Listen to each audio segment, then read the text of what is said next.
menjalankan tugas pengumpulan data tentang wawancara aksi nyata, yaitu pengambilan keputusan sesuai kebijakan dari pimpinan atau kepala sekolah.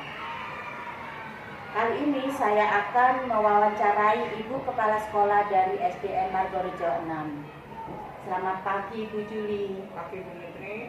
Gimana kabarnya, sehat? Ya. Alhamdulillah. Bu Juli, kali ini saya ada tugas dari guru penggerak bahwa saya ada kaitannya dengan pengambilan keputusan yang Bu Juli ambil melalui kepemimpinan Ibu. Di sini nanti saya akan memberikan pertanyaan-pertanyaan. Monggo Bu Juli bisa menjawab pertanyaan tersebut dengan apa yang ada di pengalamannya Bu Juli. Yang pertama Bu Juli ya, selama ini bagaimana Bu Juli dapat mengidentifikasi kasus-kasus yang merupakan dilema etika atau bujukan moral?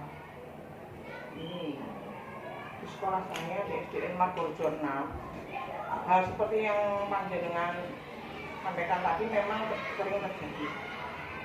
Anak-anak itu sering terlambat datang dengan berbagai macam alasan. Setiap kali terjadi, hanya saya beri kesempatan untuk menulis surat keterlambatan dengan alasan yang ada di pos penjagaan. Semacam kayak apa ya, tiket, ada yang tiket gitu ya. Setelah itu baru masuk begitu. Ya. Tapi kalau itu berulang-ulang terus, buat anak-anak menjadi hal yang remeh. Diremehkan.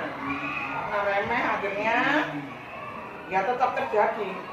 Kita juga mau mengadakan hukuman sekarang juga tidak boleh. Nanti karena bullying ada.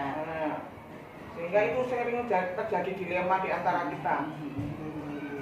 Nah, ini Bu Juli, yang selama ini bagaimana Bu Juli menjalankan pengambilan keputusan tersebut di sekolah Margorejo, khususnya kasus-kasus yang tadi sering terjadi, anak terlambat, itu gimana cara mengambil keputusannya? Cara pengambilan keputusannya kita pilih. Cara pengambilan keputusannya yang saya lakukan, pertama kali itu memanggil guru kelasnya.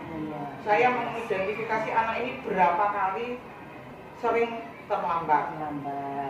Kemudian saya meminta gurunya untuk mengajak anak tersebut ke ruangan saya. Apa penyebabnya? Apakah datang dari orang tua ataukah kemalasan anak itu sendiri? Karena berbagai macam, setelah saya analisis penyebabnya bermacam-macam. Satu diantaranya, orang tuanya sudah bekerja, anak ini tidak dipantau sehingga tidak berangkat sekolah. Ada yang memang malas, bilang pada orang tuanya malas. Orang tuanya sudah membiarkan. Berarti ada keterbukaan sebenarnya ya Bu Juli ya, dari mereka orang tua itu ya Bu Juli ya. Sekarang ini pertanyaan yang keempat Bu Juli, hal apa saja selama ini dianggap sama Bu Juli paling efektif dalam mengambil keputusan dari kasus tersebut? Yang paling efektif Bu Juli? Yang dari kasus ini yang paling efektif saya memanggil orang tua. Itu pertama kali saya tegaskan supaya anak ini sudah tidak lagi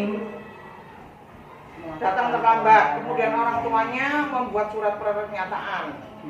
Yang ketiga, masih dilanggar, yang sering terjadi di sini juga, gurunya saya minta langsung datang menjemput anak tersebut ke rumah. Ternyata anak itu di rumah nggak sekolah, akhirnya sama gurunya dipanggil, ditungguin sampai mandi dan dibawa ke sekolah. Berarti itu salah satu, berarti maaf untuk tadi. Berarti itu salah satu tantangan sampai datang ke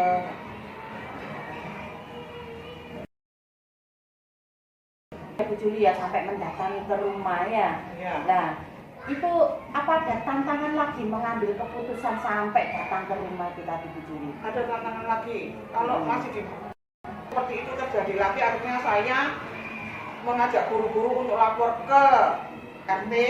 Pak RT mengingatkan supaya anak itu tidak datang terlambat lagi, atau kita tracing ke kelurahan berkali-kali. Kita laporkan juga ke kelurahan supaya Pak Lurah membantu untuk menangani anak-anak yang sering datang terlambat ini. Ya. Sekarang pertanyaan yang ke-6 Bu Juli. Apakah Bu Juli memiliki sebuah tata atau jadwal tertentu untuk sebuah kasus etika dilema ini?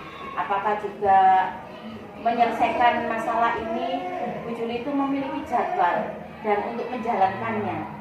Jadwal tidak ada Bu Fitri. Cuman kalau setiap pagi anak-anak itu kan ada pembiasaan sebelum masuk kelas. Pembiasaan dari Senin sampai hari Jumat itu selalu kita selipkan kebiasaan-kebiasaan yang baik, terutama datang terlambat, menepati waktu untuk belajar.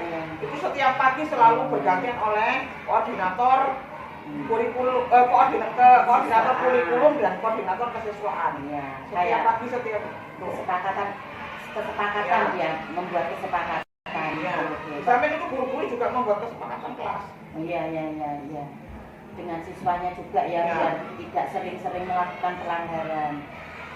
Sekarang yang ke-7, pertanyaan yang ke-7 Bu Juli. Apakah ada seseorang atau faktor yang selama ini mempermudah atau membantu Bu Juli dalam mengambil keputusan ini Bu Juli? Ada. Ada beberapa yang saya minta untuk membantu saya mengambil keputusan, di antaranya dari koordinator kurikulum dan koordinator usaha umum, karena menghubungkan dengan pihak orang tua, menghubungkan dengan pihak kelurahan atau pihak RT juga. Sekarang yang terakhir Bu Juli, pertanyaan. Dari semua yang telah disampaikan Bu Juli tadi itu, pembelajaran apa yang dapat Bu Juli petik dari pengalaman tersebut untuk mengambil keputusan dilema etika? Pembelajaran apa kira-kira Bu Juli? Saya akan melakukan pemanggilan ke orang tua untuk mengajarkan. Juli, terima kasih atas sambutannya, jawaban-jawaban yang tadi Bu Juli berikan tadi sangat menginspiratif saya. Nantinya calon guru penggerak nanti saya pakai bekal dari jawaban-jawaban Bu Juli tersebut. Semoga dengan kepemimpinan Bu Juli di sini SDN Margorejo 6 ini bisa berkembang maju, lebih cerdas, lebih inovatif lagi, dan bisa ke dunia pendidikan lebih hebat lagi. Terima kasih Bu Juli.